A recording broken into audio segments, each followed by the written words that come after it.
truth to light. Breaking news, keeping you inside. From the cities to the towns, every story we break it down. Malawi Spotlight, we keep it real. News and trends with a local feel. Stay informed, stay in the know. Hit subscribe, let's make it grow. Malawi Spotlight, it's your view. Shining the truth just for you.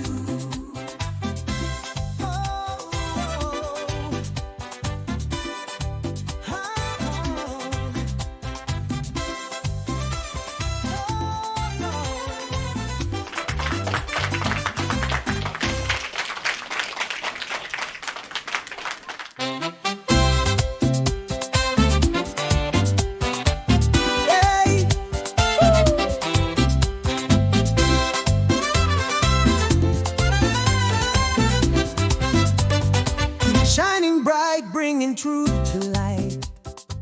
Breaking news.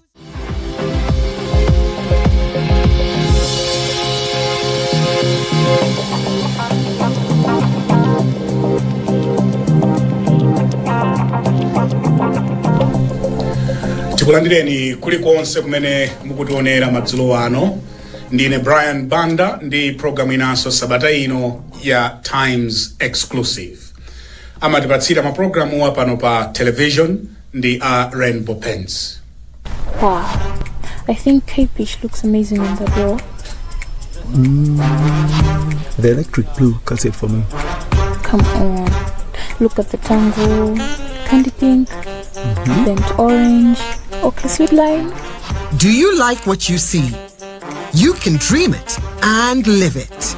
Download your Rainbow app today and begin the magic of transforming your home into a fabulous space. Rainbow Paints. Peace of mind. Part of the deal.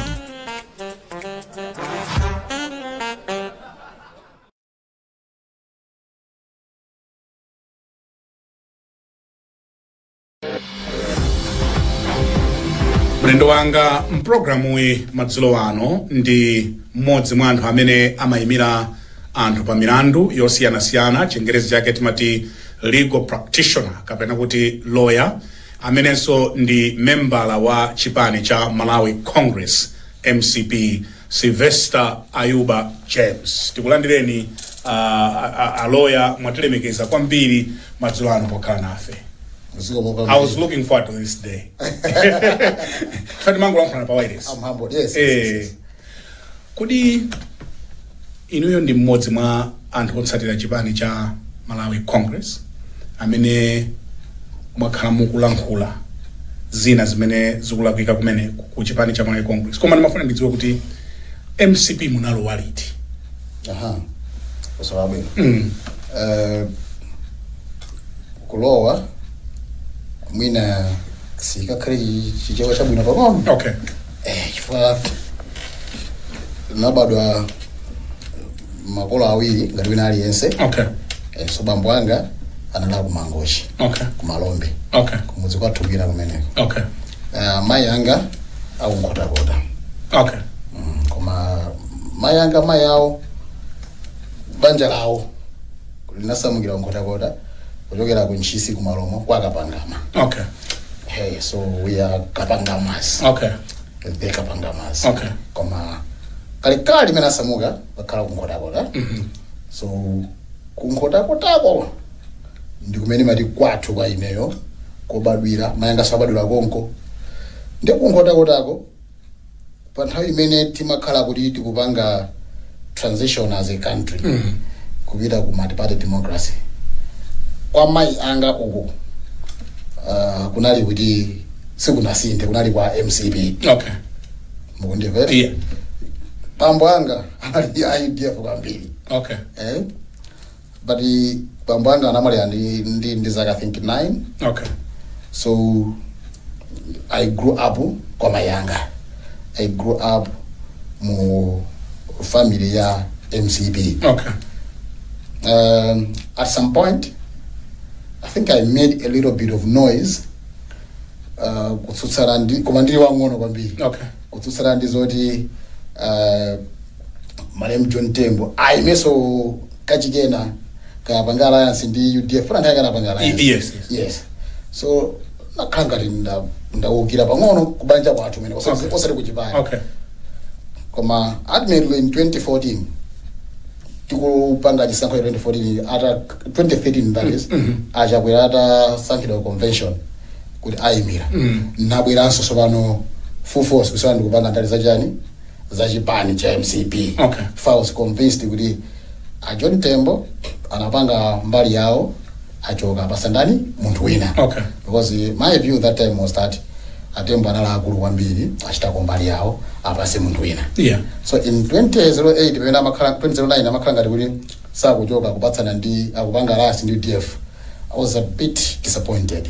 Fanimona ngati angosira munthu wina, munthu winayo aime paeka ngati MCP. Okay.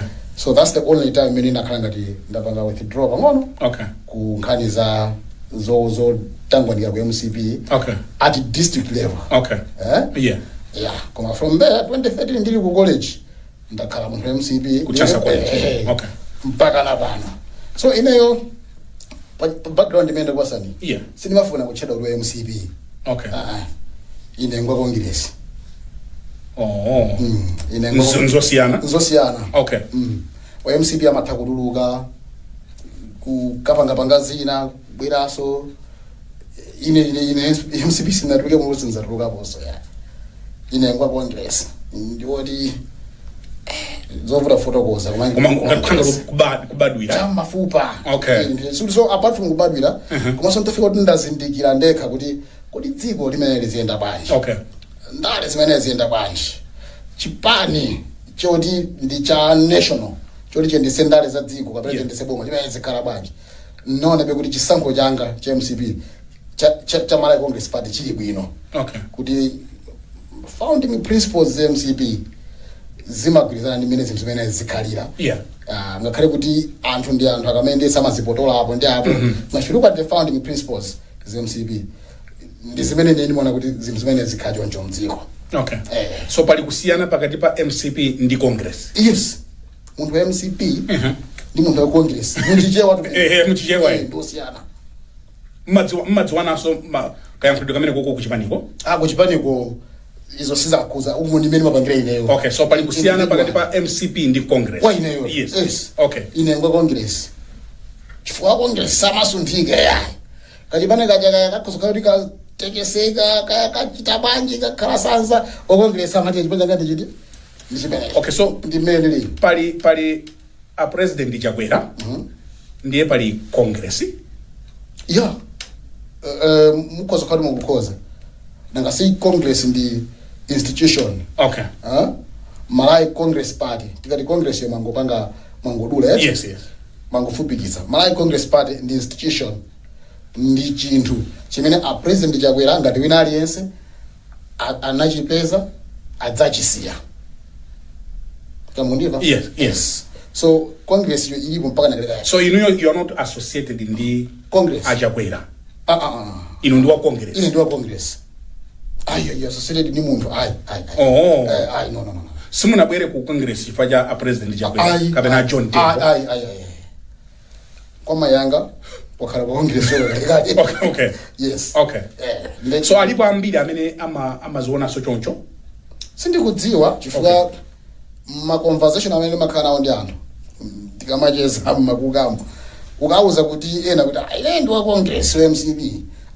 Koma ali IMCP anzapi. Yeah. Amadzidzimuka. What do you mean? Okay. Mazaro usela wake ndugu wa Congress abakhala ni munthu oti akhoza kusina nthawi iliyonse.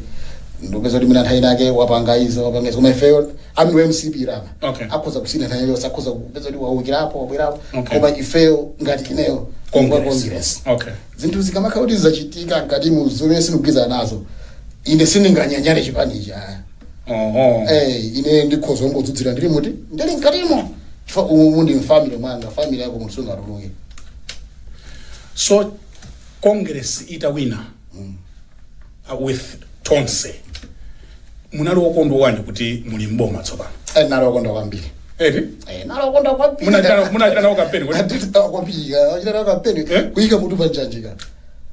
I would refer you to my instant angapo. Okay. Ndigamba mopanda manyazi. Yeah, please. And that's why I tell you that. Congress ili kunja, my MCP ili kunja. Yeah. It wasn't attractive. And it was not fashionable for many people. Sisi muoneka zama kono ndidero. Zama nyado. Kuti uzikhala uzishiyo Congress.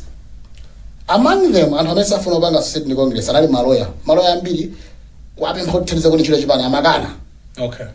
Amagana, wani isi so manega tsogolo mwetu kwa za kuina. Two, samango Florida kangarendi, DPP imene konenga tisiza choka, alisa afuna waneke kuti ensakule ndiao. Ineyo, ndi lawyer mmodzi, mama lawyer ochepa, nkatali poena. Amene anagwira chilo za Congress, za ulere zambiri Congress. Amango ndimbira aphungu.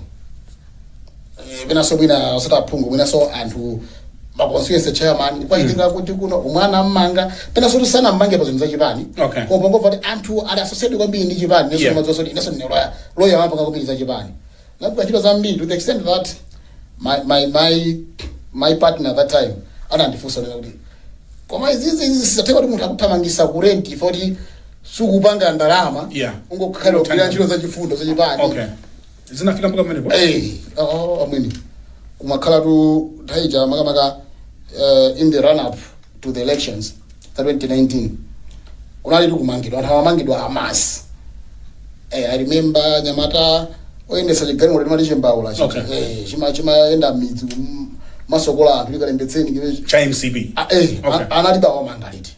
Atere amanga driver amangira kuti akalo waso akapempha maloya kuti kathandizeni maloya amatati libizi ena usayankhaso. Okay. I was the lawyer that was always available. Tikapangira mabelo ayamata kwasunda jendese mgwele ngana amanga kai ma 70 jani ose munaka imirira ni ndeka sukuti sound hawiri inzambiri. Okay. Inzambiri anyamata munamva nthaija mbalowa bwana Eisenhower Nkaka Abisalo Mwali.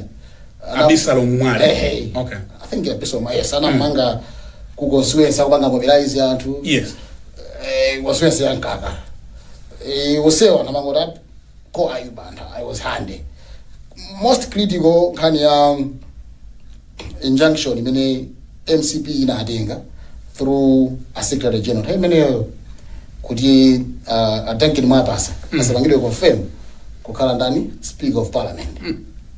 Kukhala IG. Yes, inspector general. Yes. Yeah. Tikuthamangira kuti sankho chachibwereza. Yeah. On the basis that Amukito anali believe. Okay. Koma nalasa napangi retire ngati ndani ngati IG. So panali pakanakhala kuti wina ali believe pending retirement apanga confirm wina. So kana panakhala ngati ma IG awiri. Okay. Koma so kuchipani tinali ndi fear kuti the intentions were not good to rush to confirm this one. Okay. Zimatumana that it was connected in the sample space mabweraso. Okay. So they asked around and would have an injunction against that. That was a risky thing to do. Nkaya DPP mtiwa hivi. Anakana maloya akulu. Maloya akulu kwambiri. Yeah, that was a very time. And we had one night to go. We didn't mawa zichitika. Ngati injunction hapa nga confirm. I went through the night. SG and anakala kula ndine kwatu. Pana we got the paperwork done single-handedly, by the way. Yeah. Mama I rushed to court. We got the injunction and everyone was relieved. So time ene anabuya ndokaponya miyala pa padenga nyumba yanga kutera and just moved my children away on my own. Ndi ma resources yanga that is it. Kwacho sakayana kuti unoko kwachitika zinthu ngazi ndichitikendeka. Such things. Taijana vulaza anthu ambiri kwasunde kucha anthu amene aja ambiri mwayo napisa kuchipatala ndine ndalama zanga. Why? Because I saw them as members of my family, being MCP family. Apart from why Mira Kukoti and claiming compensations and I also took a lot of them to hospital. Private hospitals because I saw them as members of my family, MCP family. So, you know, campaign national now, So do you feel appreciated mutalowa mboma MCP inakuthokozani mokwanira? In the first place, I didn't expect to be appreciated. Oh, I see. I want to make that very clear. I didn't expect to be appreciated. But what I wanted, if anything, I wanted to earn the right to speak. Okay. To earn the right to speak against my own party, because then I have the moral high ground. Ndiri ndipo ima chifukwa memo narani nasonka nawo. Munasonka nawo. Zili ngati kuti mwasema bwato. Yeah. Pacheni umuzi nkukhota kwa. Ndo nkukhota kunya kumadzi. Ndimakwera bwato. Zitsanzo za kumadzi. Timaendera na mabwato. Zitsanzo za kumadzi. Zitsanzo za kumadzi. Ende mwasema bwato. Aplani tani ine. Guys, 20% tengo tiseme bwato. Tizikwera. Nde mwasema limozi bwato licha. Nde bwato ucho kuti wateka kuti bwato ndu. Tenti ya mbegu kwera. Nde mukwera bwato ucha, you have a destination to reach. Nde na mene mumwe abokhanga liboro jafuna omize ena ngada kuti akukoma kuti ubowoke ulowe madzi because iwe unasema nawo bwato and the intention is la bwato ukuitiwa, you have the right to speak and say akulu muti mizisira bwato for nasema nawo. That's right, yeah. So inayo nasema nawo bwato hili. So the only expectation I had is that I would now have the right to speak. Okay. Against any loss of focus. Okay. Has there been any loss of focus? Of course. MCP? Of course. Like what? The loss of focus may not be intended. Okay. To some extent. Yeah. It may not be intended. But there's also an extent to which somebody can say intended. It was intended. Come and then find Yes.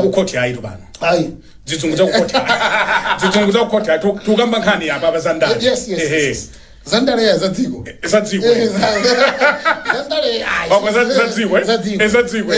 Ndiye osachita chizungu cha mkoti.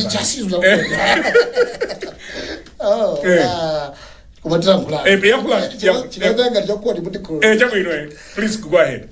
The loss of focus may not be intended. Okay. Although some may argue now that there's an extent to which it seems like it was intended. Yeah. Omaneo, ndise nakambesa loss of focus uli ndiyo. Mwina ndembe uli inabwera bwanji. Loss of focus. Yes. Yeah. Ndimona ngati kuti vuto lilipo ndoti from the beginning titero wa mboma. Yeah. We did not establish a central point of command. Okay. Ngati MCP. Yes. Okay. Kuti agenda ya chipani chathu ndi iyi tikalowa mboma tidzipange execute from this point. Okay. Such that ma instruction onse azichokera kuti ukuku. Okay. And uyuyu adzipanga report uku. Okay. Such that sipakakhale conflict of instructions, when a clash of instructions. Okay. Abanda matindi pange chakuti musapange zimenezo ndalena ndini kapena you want to do this as government and the party, because the party is supposed to complement my efforts are executive government because in the chipani imagine mjani chimbongo. Yeah. Now ngati mukudziwa na agenda yanu from the point of chipani ndo zipenzi kuchita mboma sisi kudabwitsana. You'll be able to link, is also kuchitika because tikuyendera apa in the pursuit of our agenda. Okay. Now ngati mukutero sibankhale so mayori wina akazi kuponda ni pasi pakati pa. Where did you first see the loss of focus? Give me a specific example. Where did I first see? Yeah. First? Yeah. I don't remember what the first in the journey. Okay, but give me an example. Give me an example of loss of focus. For example, yeah. Mugangana zinthu ngati pamayambiriro appointment of ministers. Okay. Pamayambiriro I think I also did speak about it. Okay. Komweko kwa MCP. No, openly even on Facebook. Okay. I think I can take credit about being the first person to speak openly with the appointment CDB, you know. Okay. And I had felt that time, you know, there was too much concentration of power in one region. Okay. Yeah. Which was loss of focus. Okay. Because our focus was with the Tigalo Amboma. We should try as much as we can, ngati Japan, to spread our tentacles to all the other regions. I mean, if you see much that we know one be. Okay.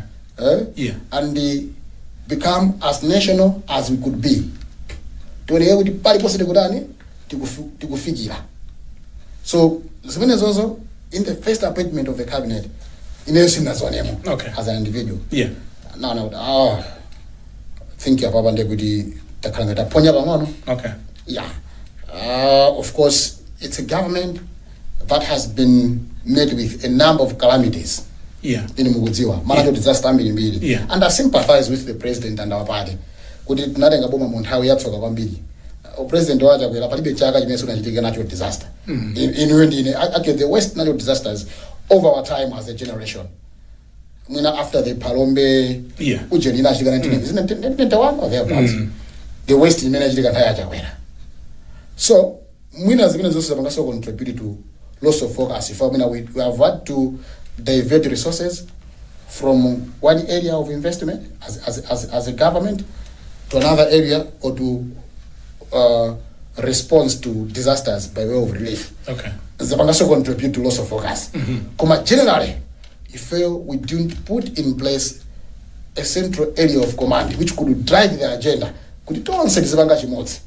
Ali Chipani, Ali Kuboma, and Zibanga na complement. Could even in Boma, so we're going to break my instructions out, we're going to break my instructions. Zimajitika?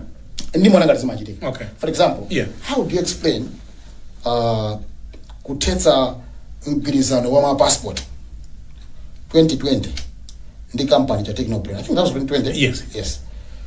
And being unable to identify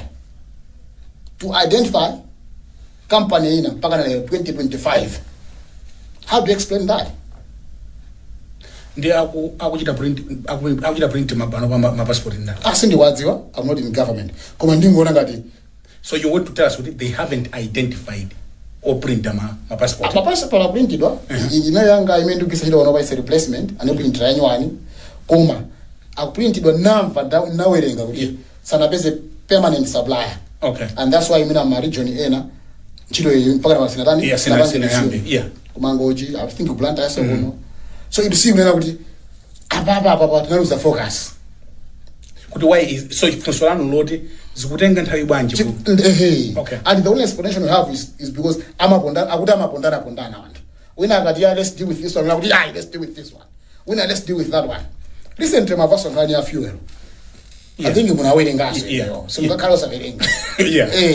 Kuti pali fuel amina makanika kubwera kunoko. Ofika gari ku Tanzania or government to government deal. But if you're a winner, I mean, for a long time, and supplier Kaleu. Just because alliance amount now, I mean, government interest. But all that is happening because to the central area of command. I see. Yeah. To the central area of what? Command. In Munamba, with the DBB. Before the sense of trade of okay. Come it explains my point. Okay. Okay. It's not anything to be proud of. Okay. Come on, Avanta DBB. We know Aganaga who account Japan. Drama corruption. Amateur, when the corruption. And I account Japan, DBB. You know the reason? Because at DBB, Mafuta Waliabo, and central point of command. Ngati kubwera ndrama zikazikeni apa nzachipani osali sazingoti apa ndagwira ndichisawawa chimenecho. Okay. Maboma, by the way, maboma osama apa kuno kwathu. Okay. Sasa kuna mizeni munthu, including Lime CP. Every government has its own dues. Including Lanu Lime CP. Every government has its own dues. No, for Solanga including Lanu Lime CP. I'm using the word every. Yeah, in the America for Soli. So I don't have even to include every covers every munene kuti including latuli. Every government has dues. Okay. Every capture that. Yeah. And it's up to you to decipher the meaning of every. Because every government has dues. Including like MCP. Every government, Abana. Okay. Is it not a part of every government? Every government, and I want to speak very earnestly. Yes, all night. In our democracy. Yeah. Because the biggest folly of democracy. Yeah. Is funding. Okay. Democracy has not explained to us, poor countries like Malawi, the source of funding. And yet you expect your president to run a whole campaign across the nation, across the country, because I'm seeing money not as many. How does a political party, for example, that has been in opposition for 30 years, whose citizens are poor farmers, members are poor farmers, they just live to survive. Yeah. How does a president of that party run a campaign from Msanje to Chitipa, from Likoma to Nchinji border? How does he do that? Democracy is funding. Okay. Then I want to be very honest. Okay. Please be honest. To you, yeah, to the nation, and to myself. Every government has dues. Okay. Okay. Koma, usiana wa ngodi government imene ili kabano chipani chimene chili well coordinated in its affairs. Okay. Chikakhala mboma. Whatever deal you have, chimapita kuja, zimapita kudongosolo limela khazikitsidwa. Okay. Ndesi wamakhala chisawawa, because the goodness of that is wakaja chisawawa. So DPP inali organized. Yes. Inuyo MCP simuli organized. Yali sangu kugira wena wafika. Msateli. PD. Isi mfrandi kuzanjirunga. Ndiuza ni chirunga. Ndiuza ni kuzanjirunga. Ndiuza ni chirunga. So kupata dongosolo kumene kwa kumemisa zinthu zambiri.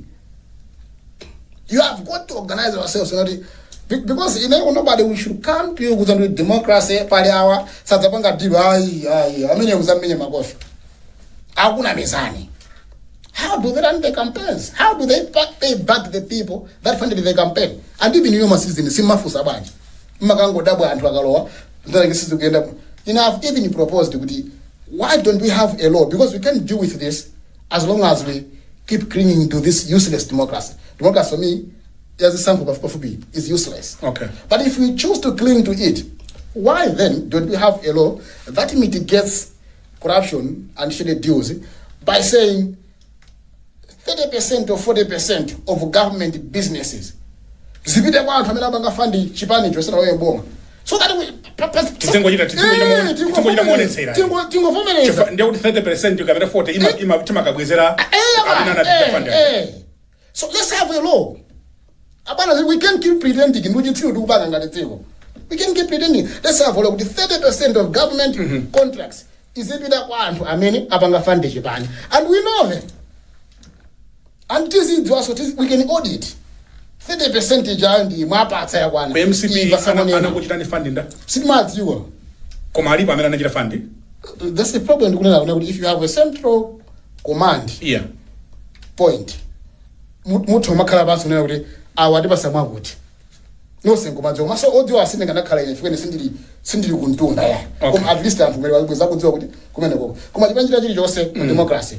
Ya kwathu kuno chimayandira funding. Asaza kunamiza and the funders are the same. And I want to be sincere with myself. The funders are the same. Almost the same. Amachita funding DPP. Simunava pinganjira kukhoti akunena. It's on court record. I funded MCP in Indrama Magut. I funded DPP in DPP had the lion's share. Why do you want to keep pretending as a nation about this? Why? Ndema tikusiana kwa DPP ndi kwa MCP kuti kwanu kuli chinambalala. Chinambalala. Oho. Ngati kuti ngumbi zija. Una anthu angozipeza zikutuluka, andali yesafuna agwire ngumbi zione zafika mbali yake. I like when you say, guys, no. Chete pange choncho madongo solo.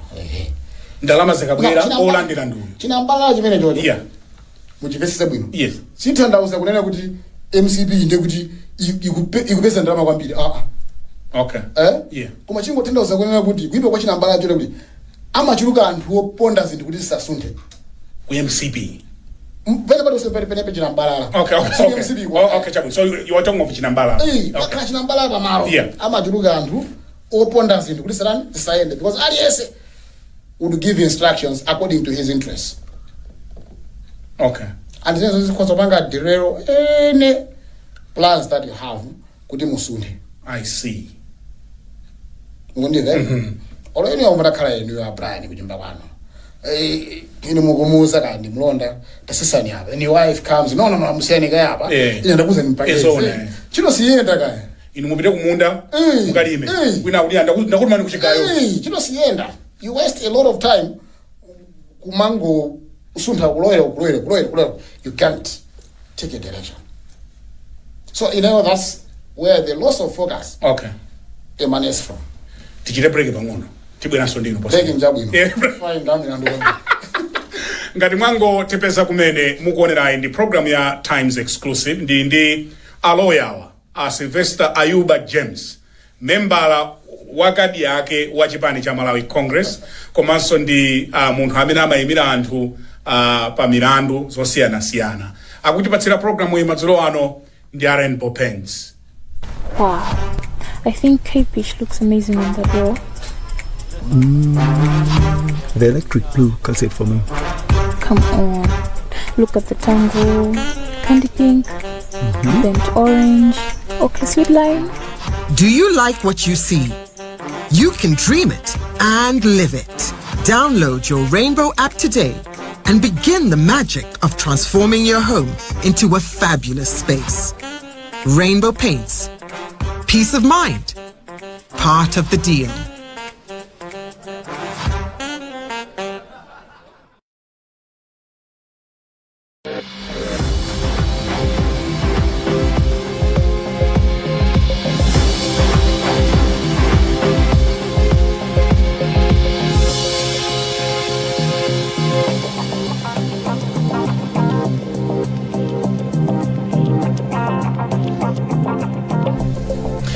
Mukuonera program ya Times Exclusive pano pa kanema wa Times ndili ndi Sylvester Ayuba James amene ndi lawyer komanso membala wa chipani cha Malawi Congress. Tikulandireni ku gawo la chiwiri komanso lomaliza la programu iyi. Taona kuti ndinu mmodzi amene simukulankhula moyang'ana mbali. Zinthu zikalakwika mukumanena. Two questions. Chifukwa chani mwasankha kulankhula zolakwika za kuchipani kwanu kaya kuboma muonetsera chonchi pa gulu, pa Facebook, pa Twitter, ndipo anthu akukumvetsani bwanji kuchipani? Well, zinthu zimene tikulankhula siza kuchipani.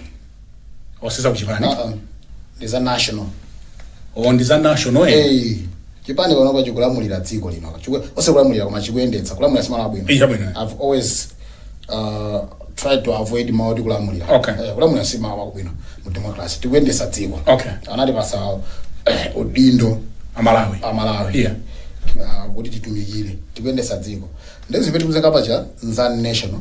Pokaza national ndi bwino kunena kuti anthu adziwe kuti ngati mchipani tikumaziona somosiyana zinthuzi. Kuti pali ena amene ali maganizo ena. 2, I don't know kuti azimachitika ndi zipani zonse koma pali kutseka kwa channels. Kuchipani kwanuko? Kuchipani kandi kuboma. Koma no mundu when you try. Ngati ineyo ndayesera kambirimbiri. And my call has not been kuti ineyo mundimve kapena ine ndina kuti titamvetsera kapena kuti anda president atamvetsera kwa advisor awo kwa anthu ena osamana sankha bwanje kosakoni nthawi imodzi tsiku limodzi a president adzakhale ndi anthu wamba ngati gulanuli. Yes, kuti mulibire kumpando na losu kuchipani. Ndipo siku kufunikira ere. I'm good the way I am. Bwanje kosakoni tsiku limodzi kazi panga tsiku limodzi pachaka a president adzakhale ndi anthu wamba ine ngati ineyo anyamata wamba manifese mwaudi wamba manifese wide andipa kusonkhano sizakheso winali yenso kuchipani wa udindo ayi siwa president ali ku state house akumana ndi anyamata abasifureza sona nimetika funa ife pakale dongo soda pazina zapeza ndani kwamba pasapezeka wina ali yaswa chipana kuti anthu azika muopa kuti silikamba sakuti ndifeso ametikuzo ifa anthu amene ajawo pazifukwa zina zosiyana za ndale proximity nda anthu ena amene akulakwitsana abulani niyo mali ku state house zikoteka kuti state house kuja madziwo kuti awa akulakwitsawa kuma openly kuti awo alipo iniso mula so mgawo za president akulakwitsa njawa tazina umuntu makutsutsana machita manyazi penalty mantha kuma anthu aja kulibe anthu mamasuka onena chilungamo ndi chifukwa msisi kulawukira kuntunda kokha zomatolawukira so kuti kumusiko so if amene ndikuona so kumusiko kuti kumusiko kuno wakulonga ndiyo tikanawo za president if we have been asking for that platform apeze ndasamukaza kwera kuchipata headquarters kuja aliyense amene ndo kutunda yacho okay asakhalepo atole fedi masuke atibwera makabudula. It should be a free occasion. So that channel has not been created. Okay. Now I want to tap from Bingo. Not a very popular example to mention Muzintozina. But credit was in Bingo. Bingo would just come to Blanta when just come to Blanta and call a few guys. I'm cooperating. I'm just the business gurus, and I'm a vendor, and I'm a call them and let's have a wine at a private house, not even a state house. And tell them, state house, I'm a sage, I want you to be in a place where you're comfortable to speak to me. Because I'm a Zuzukarabanch. Who's a vendor, you know, whatever I'm your vendor, Chukufrandijan. When I'm a foot on that, where I was into a president, I can't first system of Gabon. Yeah. Hey. What kama channel ngara mina kana tsoka le kai ngoma mpuko tikabira mpitisi legend hope seka mabudi mawa zote chasunda chile mabudi sisi ngafika pati mpale wa the minister of trade for akana panga arrest kuti mene tawe yabena inu am corporate pono big corporate business ikuyenda banje. What things do we need to fix? Ndipo how can we fix those things?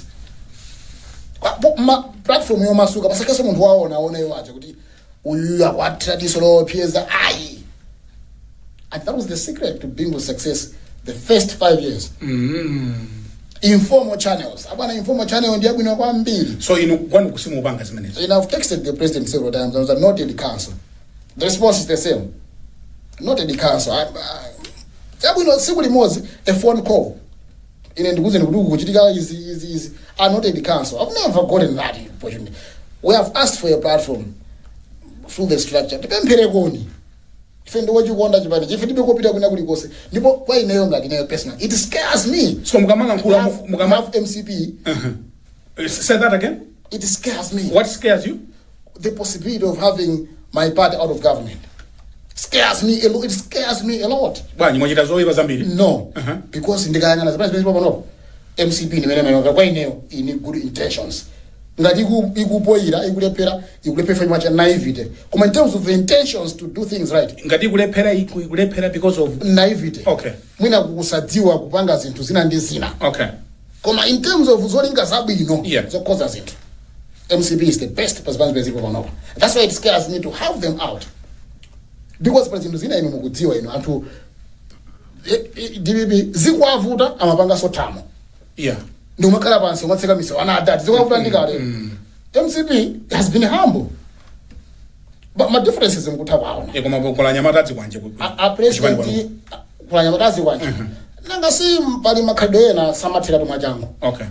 Koma the incidents have not been as widespread as they were in higher DBB. Mukumbukira ino our amayaya akanafa duno komanso anyamata DPP makalimo tawa anaswedwa pa Mbowe. Yes. Ndi anthu amene samadziwika anthu hakoma amaloza chala kuti ngakuchipani pano. No. Anthu amaloza chala chipani chano uloza chala nkusavuta koma to prove ndi zovuta. Okay. It could be sino ndi sakuchipani kwathu ananga anyamata adzi kwanje amathamangitsa amademo awawa especially na very nendo na kuti anali mavendo floteriza katundu wawo koma akuzotheka sokhala chani MCP akuzotheka so nufande kale makaka ndi munthu wachilunga ina wachilunga kubani aya Koma mukabanga contrast ndi ADBB. Amakaba amayaja ali malaya osati sokoonetsera ali makaka ADBB nkwakaba kuti kangata kugankha chani nyama masana sana. Ena ndi aja funso langa lakuti mumalemba pa Facebook kumaonetsa zolakwika kuboma yes ndi kuchipani kodi mulibeka chipinda komata muyankha funso limene ndaliyankha kale on two levels apa tuyankha funso limene mwina ndikupangenisa malaya apa tuyankha funso limene kodi apa ndimapanga extend tell my explanation chabwino chifati kozo iwala so ndinayankha on two levels ndakamba kuti president akangoti wawina chipani chawina president wake wakhala wachipani wakhala president wa dziko the matters zimene mukupanga discuss zokhuza national issues are no longer zimza chipani zimza dziko. So it's good that you share the and also that my input abweleza. Okay. Two at another level na kuti ma channels kuchipani kundotsekeka outseka ndani I don't know. Outseka ndani I don't know. Mesa mani muyankha chiro ngamba ndi outseka ndani I don't know. Asingatheke kuti I don't know, it's not an answer for that for now. And I don't know. Koma anthu akutseka And anatseka ma channels. Munabwera very heavy. And the president, yes. Yes. Why the president could be missing the trick? I don't know if he has, because I have not heard from anywhere. I think he has not established informal channels. Abana ma informal channels in Tijabu kwambiri. Informal channels? Yes. And you said that's being streetwise. That's being streetwise. That's being streetwise. The president seminars even same advice from the same people all the time. I was okay, thank you. Look break our channel. Look bit account and down here. I mean, I was saying with you. Okay. What are my guide? What would it be? How would it be? I'm not saying anything always. Yeah. No, I wouldn't be there. The president has to know which chairman of my vendor town with done. Cartel Forex. I mean, if you know the Forex cartel and you know one of the people, you would know whether your ministers are involved or not. You would know whether your party members are involved or not. If we have those informal channels. Being streetwise. Being streetwise. Streetwise, yeah. Because in Zambiri, masosi yake, a president kind of samazidziwa, because he has not created those informal channels. And these are channels in most of the cases that you create before you become president. Okay. You just leverage them. Yes, being streetwise. Being streetwise. There was no person Bagiri could not call and get the information he wanted to. In a time like maybe office, well, let's dig me. May Allah continue resting him in peace. Nabila office, well, think of a number. I'm going to okuchitipa kutali kwambiri. Just draw his book. Say call. Chitipa. Yes. And then he was so interesting. And he got the information he wanted. He was streetwise. He had the informal. The late Siddiq Mia was streetwise. Very streetwise. So that is my color streetwise. Yes. You may have all the academic credentials. Komano, if you don't have this top up, street wisdom. Mwakhala mukulankhula kwambiri za SONA and your view has been kuti a president achotse anthu ntchito chifukwa chonena kuti SONA ya chaka chino 2025 sidayende bwino. Mwakhalanso mukulankhula za forex vuto la forex still nalole koma tiyambe ndi SONA. The president came to parliament this week ndikunena kuti zona adi 2% sidayende bwino. Are you satisfied with the decisions that he has made? Is that what you wanted? Well, not what I wanted. It's not what you wanted? It's not personal, but it is what I thought was necessary. Okay. These two are different. In a language. Okay. I would ordinarily want to be I'm not that evil. Okay. I'm not a sadist. I don't take pleasure in other people's suffering. koma msuma kamulina kuti anthu achotseni ntchito Yes, achotseni ntchito because it's necessary for our kids. They haven't done their job right. okay And at that level, our president, he is operating at a level where personal ties must not matter. okay You should be able to appoint today and disappoint tomorrow. The same person. That is how okay Yeah. That's what I've been calling for. Mr. President, act. And too comfortable. What I've seen is that too comfortable because they have now come to the conclusion that a president is Samango to Sapomundo. A president is very understanding, and perhaps is very fatherly, is a nice person, but you don't need to be nice to be president. You have got to be a savage, you have to be an angry guy, unpredictable. Because if people know you as a nice person, they'll take advantage of your niceness and they sit on things, do crazy stuff around you and in your name. Yeah. To make even matters worse, they'll not just do crazy stuff around you, but in your name. Because you're too nice. So for the love that I have for MCB and the love that I have for the president, because the president is the person that personally know touches and head and I wish him so well. I wish him so well. But the challenge is kunokumalawi amene wakuza chilungamo ndabere ndani wako. Moti na kuona ngati ndani sangalepere. Koma amene zimene zikhale kuti amene wakuza na achimene apasipa kuyenda kuti tamangani. Amene akhala kuti nzako kwambiri. Kawakuza openly koma wakuza kuti kozani izo achimene. So for the love of the president and my political party, I've been saying, Mr. President, fire. For things to work, fire. Fire people. Because there's no explanation. For example, why we had the whole bridging foundation scandal. That's for me is a state house scandal. Yeah. It's a state house what? Scandal. Why you had all that? And it's embarrassing. You have all that state reception to a fake organization, a red carpet platform, a whole beautiful speech written for the president to read, a president to wearing, only to realize which are fake. These are fraudsters, these are conmen. And nobody has faced the job. How do you explain that? Doesn't the president sit and remember what are the bridging foundation?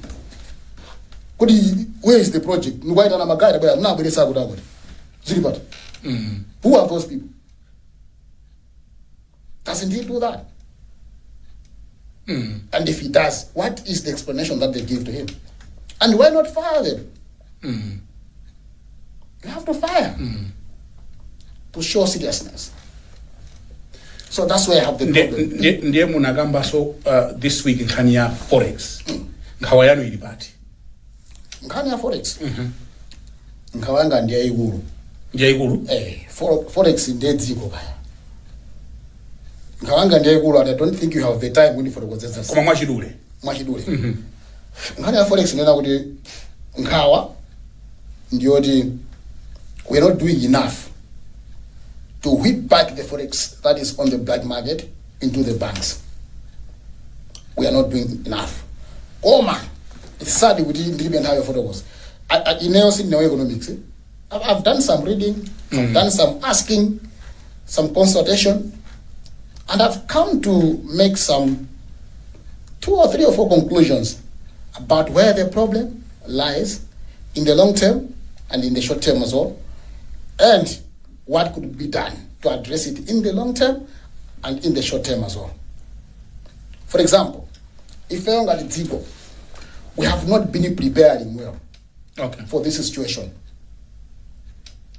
One, tinagulisa factory yatu and haimende wapanga privatization. Nagulisa factory yatu ena kwa mwenye, ena kwa antosina siana.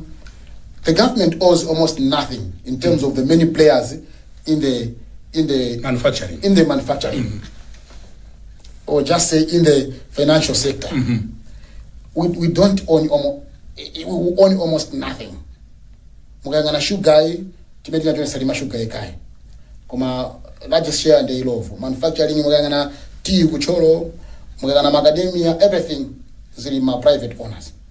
Some of those private owners akagulitsa mbewu akapitisa kunja forex simabweraso kuno ku Malawi ani ma account yawo uko and I think government has not been able to trace that.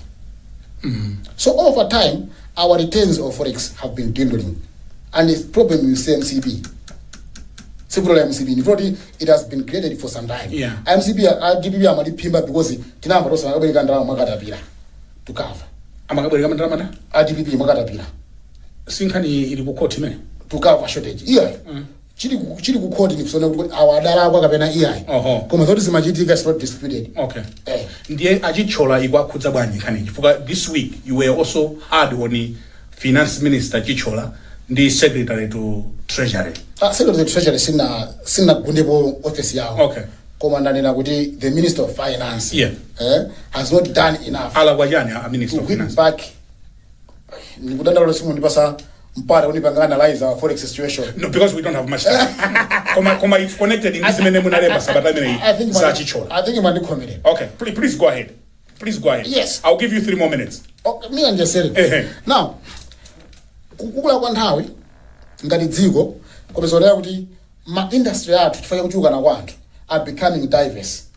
Zofuna zathu kuti pange procure choka kunje zoti tiode zikuka zikuchukira chulukira. Koma the base of our forex ndi imodzi. Mukundive? So there are more industries, more businesses, more companies requiring to orders into kunja through the banks. Yeah. Yeah. Koma the means of financing the banks with forex, the means of production have been constant. Okay. So with the growing population, the growing diversity of our needs, timene kuti tizipanga so prepare for this situation, tizipanga so grow, tizipanga increase our means of generating forex.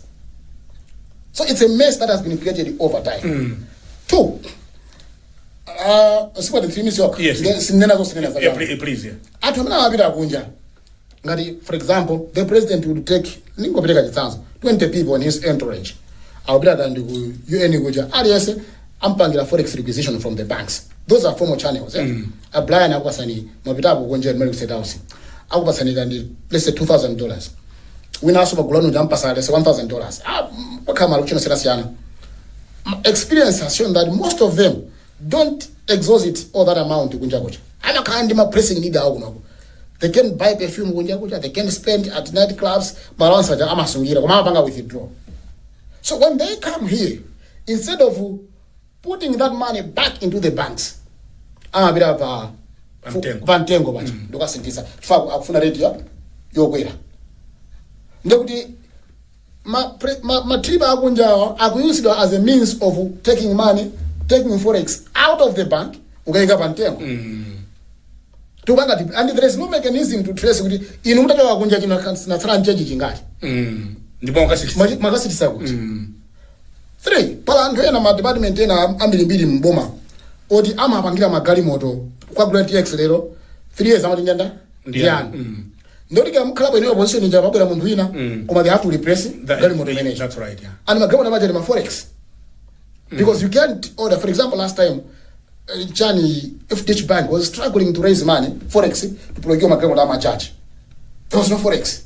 So Matex society amakhala ma forex.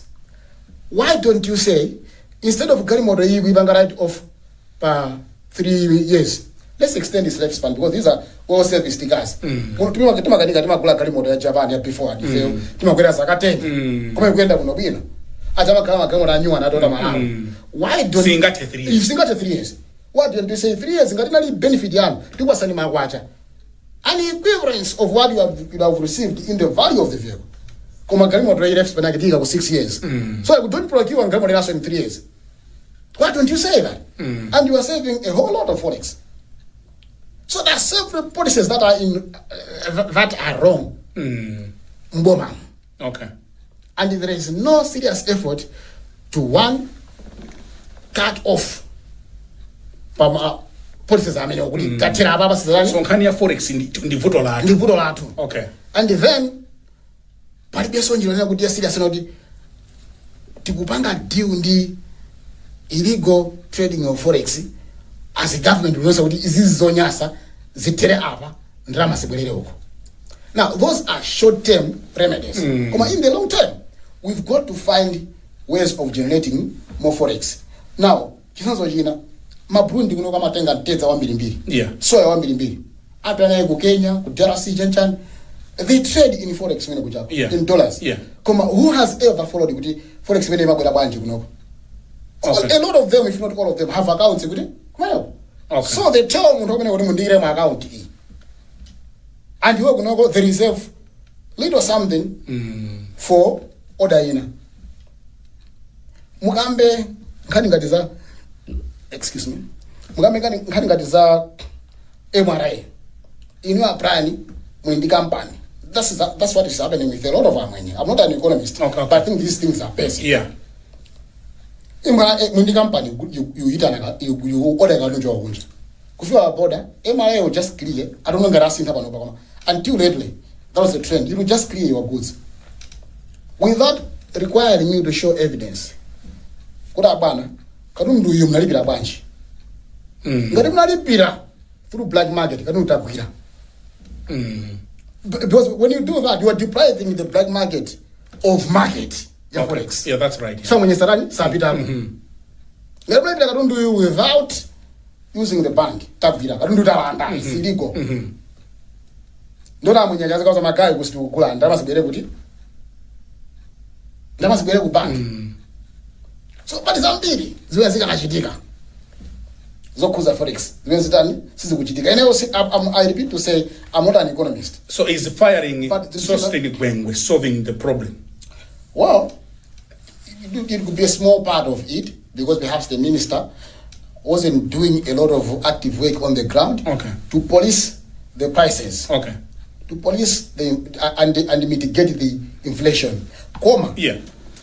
The main problem is the forex, which was not. And to an extent, I believe to an extent, yeah.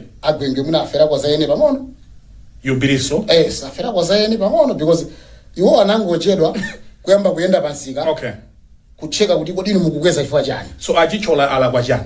Ine ndikuona ngati he hasn't put in place serious mechanisms to mitigate vura kusowa kwa forex. Okay. Ngundivet? Yeah, ndokumvani. There has not been, you cannot see that. Two, we are in a situation where tikufunika proper economist. Okay. Yeah. Imafika nawe, and I don't think the president had the option. I don't think so. The president is friends with so many properly trained economists and properly well-experienced economists. Yeah. Who can offer a hand help. We are in a situation where we need. I mean, you cannot play a makeshift striker in a final game where you need to win the cup. Yeah. And yet you have all your strikers for bench, proper strikers. Okay. You're taking a midfielder, play as a striker. In a game that you need to score at all cost. And you win the cup. Yeah. My strikers are reporting at my bench. Who justifies that? Mr. Chichola is not a proper economist. I hold no personal grudge against him. He is not a proper economist. We are in a situation where we should try a proper economist to provide a solution because economics is so technical and so delicate. It's so technical and so delicate. Simungabwere pano osakufunsa ni funso ili. Ndaizina pamamveka nkhani zainuyo ngati lawyer. Kuti ayi afuna kwachotsa uloya makuti akhangata kuti adatenga ndalama. Yes. Zimamveka kafungo kameneko kamamveka. Yes. Usalizo kamfungo. Sikafungo? Zinaende pene pali pose. Chimachitika nchani ndinu Ayuba? Ndinu munthu wokonda makobidi? Ndinu oti mukhoza kumbera munthu ndalama ndenkana khantalemera. Kwesi unolemera? Sinolemera ndi munthu osawa. Ndimafuna kuti I want you to give you an opportunity kuti mutafotokoza kuti kodi amakhala mere fallacies ndi kapena ndi nsanje kapena are there facts on this particular issue? Yes. There are allegations. Okay. There are allegations. Yes. Yeah. and a hearing was conducted in my absence without giving me notice of the hearing. Ndilekeze pompo chifukwa kuzili mu court. Okay. Okay. I want to be as fair as I could be to my lawyers, to the judge. Okay. Who is handling the case, and to so many other stakeholders. Okay. And I'm a lawyer myself. But you are still practicing. I'm a practicing lawyer. Okay. Chifani namba kuda afuna kujotsani pa register ya lawyer. I'm licensed. As we were speaking today, I was in court yesterday. Okay. In Kodapata. Okay. Yeah. So kumasini follow banga the page zambiri because zili mu court. Okay. We challenged everything. Okay. No, I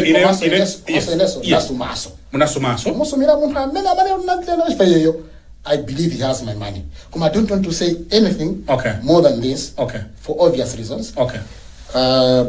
Suffice to say, this is one is entendere.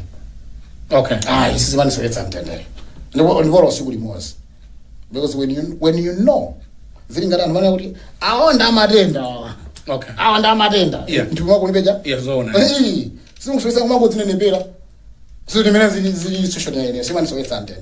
I don't want to dig deeper into it because ndinkani imodzi kapena nzingapo ndinkani imodzi yes angazima mfika ngati nkhani zambiri mbiri ndinkani imodzi no ndinkani imodzi ndiye ndofuna ndikufunse ninuyo munatengapo ndalama za client kutenga azini kusampatsa kusakampatsa kuti mwawina mulandu judgment kutuluka nkukatenga ndalama inu nkucholera pathumba one chintu choyambirira ndalama za client ndiza lawyer zimafikira account osiyana padongosolo lake two wherever I practice the law I don't touch the money. You don't touch the money? No, even where I'm practicing now I have no access to the account.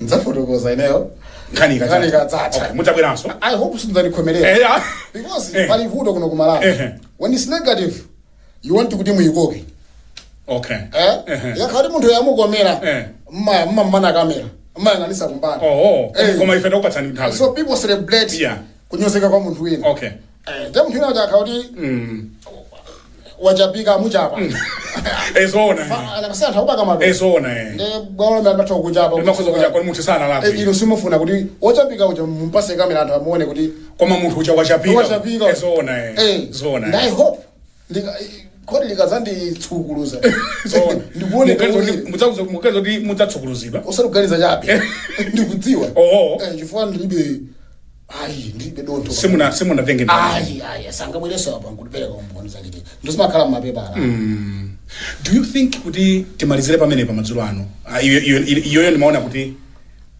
simungabwere pano osakufunsani kuona kwa inu ngakhale ndione mwandira kwira nkhani yake iti imeneyi chifani malemekeza mabwalo kwambiri chifukwa chili mu bwalo mukana ndiuza kumambira singa kuti muchibuni chabwino koma ife kwatu nkufunsa pomalizira do you think polembalemba pa Facebook kutani kumakwika ni mavuto and maybe you might want to consider to pull back pang'ono? That's actually connected to nkhani mene munene naye. It's connected. Ndubwera pankhani za makamba zija. Allegations yankhani yori nabandrama za muntu is connected to zolemba zanga pa Facebook. Nzakuchula ntamene nzochula wandale wanga mana panga. All the machination nzakuzana. Nthawi ikadzafika. Wandale alipo ndi wankazi ndito. Munayambana naye? Ndayambana naye. Nzakuza nzose. Kupanda khala kaye phenda lero kupusa for now. Zimandika mavuto.